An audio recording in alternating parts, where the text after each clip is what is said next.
Hello, everyone. Uh, hello, everyone.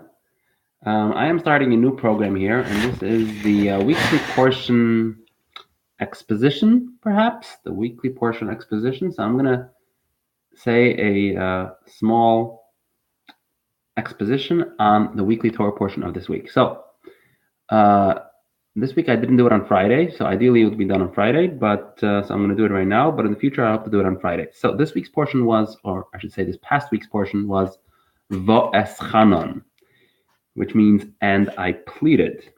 So it talks about how Moses supposedly pleaded with God that he should allow him to enter the promised land. So what I want to talk about is a misconception that prevails among traditional students of this week's portion with respect to the mention about the Ten Commandments and the way it was given to the Israelites. So Moses mentions the circumstances of the Ten Commandments. He mentions, for example, that he says, "Guard yourself and guard your soul exceedingly. Do not forget the things that your eyes have seen. Let them not be removed from thine heart all the years of your life, and you should inform them to your sons and your sons' sons, the day that you stood before Yahweh your God in Horeb," and so on. Now, the ones who have pursued the task of counting the commandments in the Torah, because the rabbis say that there are 613, so the ones who have dedicated themselves to the task of actually counting them, they've concluded that this is actually one of the commandments. One of the commandments is to remember the day that you stood in front of your God in Horeb and the God gave you 10 commandments. So I'm here to tell you that this is an error, because that is not, in fact, what Moses is saying. That is an incorrect explanation. And I'm actually very surprised that nobody has picked up on this. No traditional glossator or explicator has corrected this. But this is a flat out error. If you read this week's Torah portion correctly, then you see that Moses is not talking about the day. That is not the subject of his exhortation to the Israelites, that guard your souls exceedingly. Remember, do not forget. What he is urging them to do is not to remember the day that Ten Commandments were given. Rather, he is urging them not to have images. That's what he said. So I'm going to read you the verses here so you'll see how the flow of the text works. So I'm not going to get bogged down here by the introduction here, because the introduction is not that relevant. It starts here with Rak Yishamar Lecha, like I said earlier. That's where it begins. Okay, Rak Yishamar Lecha, Shmor Nafshecha Ma'od. So these two verses I already translated. Okay, so after it says Yom Asher Amadat Lefnei Adonai Elohecha B'Chorev, then it says, okay, the next verse, Vatikruvun Batamdun Tachas Ahar, you approached and you stood at the foot of the mountain, and the mountain was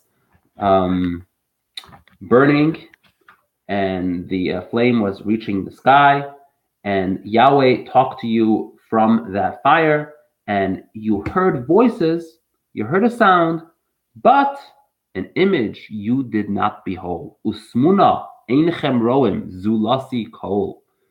Except for a sound, you did not observe anything. You did not see any image. So that is the emphasis here. Remember, you did not witness anything. You heard a voice, but you did not see anything. Therefore, okay, he continues. So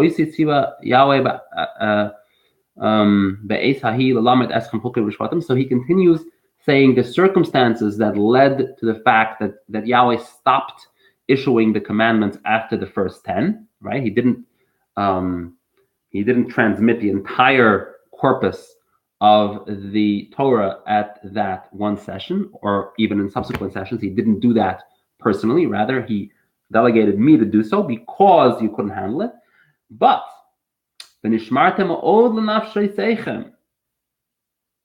okay, this is verse 15. So now he goes back to the previous verse. Remember the verse 9? So now he picks up from there.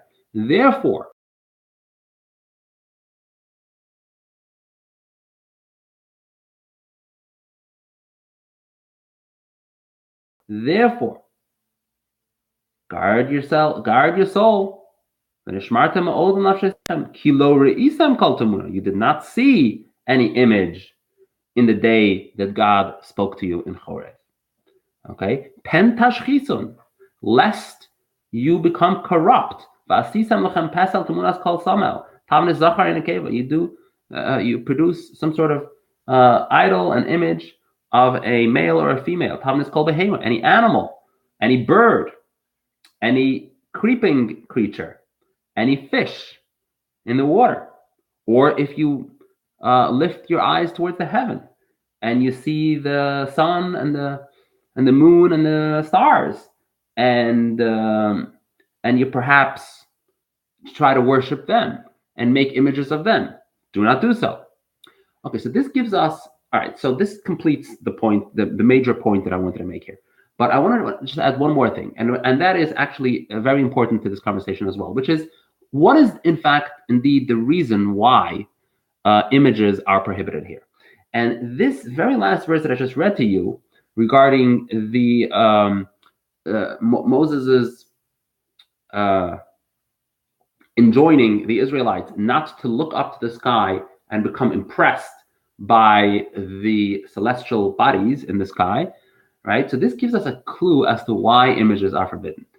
The latter part of this verse is very, very telling. It says, "Asher chalak Adonai Elohecha osam l'chol ha'amim tachas kol hashemoyim." God allocated them to all the nations under the heaven, to all the other nations, not you. Okay, he allocated them to them, but not to you. So you're not subject to the sovereignty of these celestial bodies. Others are. Others can worship them. So there's a lot of different things here. First of all, it's the obvious thing that this shows is that they do, in fact, have power. So the person who wrote this, who wrote Deuteronomy, or put those words into Moses' mouth, because we all know, of course, he didn't say those words, right? But the person who wrote this, or the school, or the school of thought, or the party, whoever you want to call it, the entity that wrote this, conceived of powers, of natural powers out there, right? That are indeed valid. They do have powers. They just don't have as much powers as God. And because we, the Israelites, are special, we're subject to God himself rather than to his subordinates. Okay? So that's one important theological precept here that we can incidentally we can discern from reading this. But the other thing we learn from this is that the reason that images are prohibited is that is because of the universality and the singularity of God.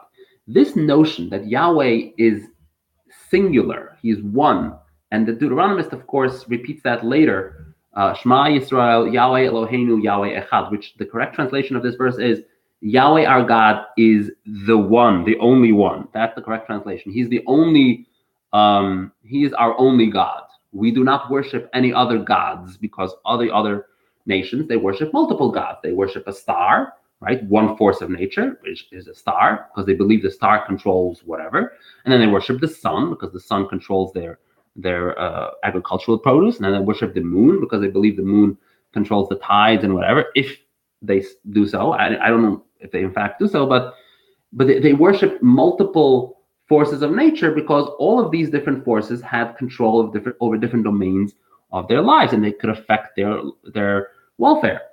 And so that was very prevalent at the time that people worship different forces of nature. And so this is, of course, called polytheism, right? But the Deuteronomists came up with this revolution. And of course, this is a conversation that is completely beyond the point that I want to restrict myself in this conversation here, as to how and why, and the whole concept of how monotheism evolved. But suffice it to say, for the purposes of this conversation, that that part of the idea of monotheism is that you can't, how do you say image as a verb? You can't project, maybe, or depict. You can't depict the divinity. You can't depict divinity, because if divinity is truly universal, then if you depict God, then you only depict, you're reducing God to one sub-force within the much larger forces, within the much larger domain of multiple forces of nature. So you can't do that. That is the reason why images are prohibited. It's not that God doesn't, it's not that you don't attribute those images to God. Of course you do. But if you do create an image, then the theology behind that creation is that this is a separate force that is distinct and not subject to the one singular